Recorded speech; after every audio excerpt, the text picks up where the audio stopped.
Allah katakan dalam surat Al-Maidah ayat 19, ya ahlal kitab qad ja'akum rasuluna yubayyinu lakum ala fatratin minar rusul an taqulu ma ja'ana min basyiri wa nadhir faqad ja'akum basyiru wa nadhir wallahu ala kulli syai'in qadir. Wahai ahli kitab.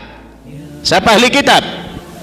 Wahai orang Yahudi, wahai orang Nasrani, qad ja'akum rasuluna, sungguh telah datang kepada kamu ya rasul kami, yubayyinu lakum, untuk menjelaskan kepada kamu agama kami, agama Islam, ala fatratin minar rasul, di mana dulu sempat terputus pengiriman rasul, sehingga ketika itu manusia berada dalam kegelapan, berada dalam jahiliyah.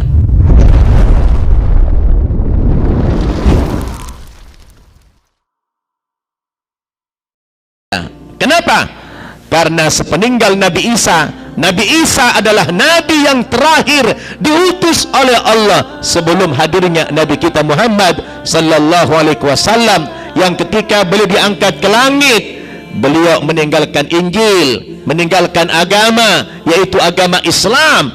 Tapi dalam perjalanannya, agama ini dan kitab suci ini mengalami distorsi, mengalami perubahan-perubahan, dirubah oleh kaumnya. Akhirnya agama Islam yang dulu rusak, kitab sucinya dirusak, akhirnya tidak ada lagi yang menyembah Allah subhanahu wa ta'ala. Maka kehadiran Nabi kita waktu itu, Pak Bu, di saat dan momentum yang tepat sekali. Ya, di saat waktu atau momentum yang tepat. Makanya dalam Quran surat Ali Imran ayat 164 Allah mengatakan, Bu, Pak, nikmat yang paling besar diberikan kepada kita apa? Hah? Nikmat apa yang paling besar Allah berikan kepada kita? Bukan nikmat iman. Nikmat apa? Hah?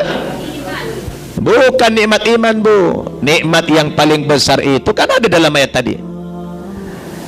Laqad manallahu 'alal mu'minina idh ba'atha fihim rasulan min anfusihim yatlu 'alaihim ayatihi wa yuzakkihim wa yu'allimuhumul kitaba wal hikmah wa in kanu min qablu lafi dhalalin mubin. Dari keterangan ayat itu, Pak Bu, nikmat yang paling besar diberikan Allah kepada kita bukan nikmat iman, bukan nikmat Islam, tetapi nikmat diutusnya Nabi kita Muhammad sallallahu alaihi wasallam. Hadirnya Nabi Muhammad ke dunia inilah menjadi nikmat Allah yang paling besar kepada kita. Sebab dengan hadirnya beliaulah kita bisa beriman. Coba Bapak Ibu saya tanya, apa mungkin kita bisa beriman kepada Allah kalau Nabi Muhammad belum diutus? Sama dengan masyarakat jahiliyah. Mereka percaya kepada Allah, mereka percaya kepada Tuhan. Jangan Bapak Ibu kira masyarakat jahiliyah dulu tidak percaya kepada Tuhan. Salah. Mereka itu percaya kepada Tuhan, percaya kepada Allah. Kan Allah katakan dalam Quran, wala in sa'altahum man khalaqas samawati wal ard la yaqulunna Allah. Muhammad, seandainya kau tanya itu orang-orang jahiliyah, masyarakat Quraisy, man khalaqas samawati wal ard, siapa yang menciptakan langit dan bumi? Jawabnya apa? La yaqulunna Allah. Pasti mereka menjawab, yang menciptakan langit dan bumi ini beserta seluruh isinya adalah Allah. Tapi Allah itu yang mana? Itu mereka yang tidak tahu. Allah dalam persepsi mereka, karena dulu mereka tidak punya pedoman. Mereka sadar alam ini tidak mungkin berdiri sendiri. Langit yang berlapis-lapis sampai 7 lapis tanpa tiang yang terstruktur rapi ini, mana mungkin ini tercipta dengan sendirinya? Meja ini saja yang bikin kok. Betul? Nalar orang-orang jahiliyah dulu. Maka mereka percaya ada sebuah kekuatan yang namanya Tuhan yang maha besar di muka bumi ini. Maka mereka ingin berterima kasih, ingin menyembah Tuhan yang maha besar itu. Tapi karena mereka tidak ada pedoman, tidak ada kitab suci yang menjelaskan itu, akhirnya mereka berimajinasi, mereka menghayal, mereka buatlah Tuhan itu dari hasil rekayasa mereka sendiri. Oh, jangan-jangan Tuhan itu rupanya seperti kita juga, punya muka, punya tangan, punya mata, punya kaki. Akhirnya mereka bikin patung, Pak. Dibuat patung dari batu-batu, dibuat patung dari tanah liat. Mereka ukir sedemikian rupa, lalu diletakkan di sudut-sudut Ka'bah itu. Ada 4 patung yang besar, namanya Latta, Uzza, Manat, dan Hubal. Karena dari zaman dulu Bapak Ibu, sejak dari zaman Nabi Ibrahim sampai Nabi kita Muhammad sallallahu alaihi wasallam, yang namanya pensakralan Ka'bah itu sudah terjadi. Ka'bah itu tempat yang paling sakral dari zaman dulu. Makanya Raja Abroha dari Yaman dulu ingin berusaha memindahkan Ka'bah itu kemana? Ke Yaman. Maka dia utuslah pasukan Abroha itu. Dia utus ingin memindahkan Ka'bah kemana? Ke Yaman. Karena dari zaman dulu meskipun mereka itu jahiliyah, tetap mensakralkan yang namanya Ka'bah. Akhirnya baru sampai di Mina, pasukan itu dilempari pakai batu-batu kecil dari neraka. Tewas semua pasukan Abraha di Mina sana, karena ingin memindahkan Ka'bah Al-Musharrafah ke Yaman. Gara-gara apa? Karena di zaman dulu orang sudah biasa bertawaf di situ, mengelilingi Latta, Uzza, Manat, dan Hubal itu. Mereka sudah sembah itu. Patung-patung kecil banyak.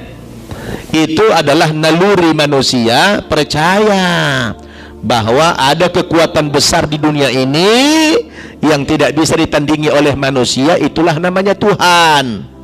Tapi karena tidak ada buku yang menjelaskan Tuhan itu siapa, Injil sudah rusak, Taurat sudah palsu, Tuhannya sudah 3, bukan lagi Allah. Akhirnya ya udah, mereka bikin patung disembah. Dalam suasana yang seperti itulah Allah Subhanahu wa taala mengutus Nabi kita Muhammad sallallahu alaihi wasallam, dan beliau ingin merubah kepercayaan orang-orang jahiliyah dulu. Ternyata tidak gampang merubahnya. Yang mula-mula menentang dakwah Nabi bukan orang-orang kecil, tapi para pembesar-pembesar negeri. Apalagi Pak Bu, ajaran Nabi Muhammad waktu itu aneh. Coba ibu bapak bayangkan bagaimana orang Arab mau terima ajaran Islam. Arab itu panas tidak? Panas. Tiba-tiba datang ajaran Islam nyuruh puasa. Kan gak masuk akal nih. Panas-panas di Arab suruh puasa. Kan gak masuk akal ini agama. Lalu apa? Disuruh sholat. Sholat disuruh toharoh dulu, bersuci dulu. Bersuci pakai apa? Pakai air. Bayangin, di Arab sulit air, disuruh sholat pakai wudu menggunakan air. Kan aneh nih ajaran. Di sana sulit air. Orang yang hubungan suami istri, orang yang junub disuruh mandi. Disuruh mandi, lagi junub mandi, air susah. Kan tidak masuk akal ini agama. Betul nggak? Di Arab masa itu susah mendapatkan makanan. Tiba-tiba datang sebuah ajaran baru, nyuruh orang berzakat mengeluarkan bahan makanan. Aneh ini agama ini. Betul? Kok seperti bingung nih Bapak ini? Hah? Ini agama aneh nggak? Aneh kan? Orang sudah kacau, Nabi Muhammad menawarkan sebuah agama baru, tapi agama baru ini ajarannya bertentangan dengan adat, bertentangan dengan tradisi, bertentangan dengan situasi dan kondisi bangsa Arab di saat itu.